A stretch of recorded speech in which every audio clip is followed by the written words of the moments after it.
Comrade గుణవంతు ప్రధానంగా నా చిన్ననాటి నుండే కొంత పరిచయం, వాళ్ళకి మాకు కుటుంబ సంబంధాలు కూడా ఉండేవి. అమ్మ వాళ్ళకి మీకు అమ్మ సర్పంచ్ అయినప్పుడు కూడా అమ్మకి చేదోడుగా వాదోడుగా మహిళలనే చూసుకుంటూ గ్రామ అభివృద్ధి భాగంలో తన పాత్ర కూడా అమ్మకి ధైర్యంగా చెప్పుకుంటూ ముందుకు వచ్చేవాళ్ళు.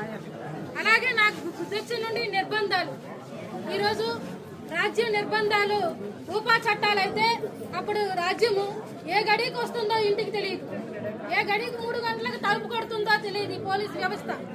ఆ దాంట్లో భాగంగా మన గ్రామంలో కామ్రేడ్ గుణవంతు, గేదెల లచ్చన్న, ధర్మారాం మేషారు, ఇంకా ఇలాంటి కామ్రేడ్స్ తన ఇంటి దగ్గర ఎప్పుడు ఉండేవాళ్ళు కాదు. నాకు గుర్తొచ్చేటం పడుకోవడానికి ఏదో షెడ్డుల్లోనో లేకపోతే వేరే గ్రామ పొలాల్లోనో ఏ గడ్డు కుప్పల మధ్యనో తను పడుకుని తర్వాత తెల్లవారితే ఇంటికి చేరే పరిస్థితి మేము చూసే ఉంటాం.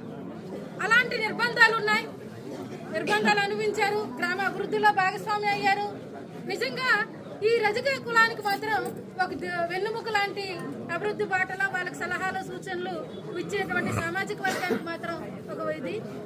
ముఖ్యంగా నాకు తెలిసి ఇక్కడ గోరు మాధవరావు గారు ఉండేవారు.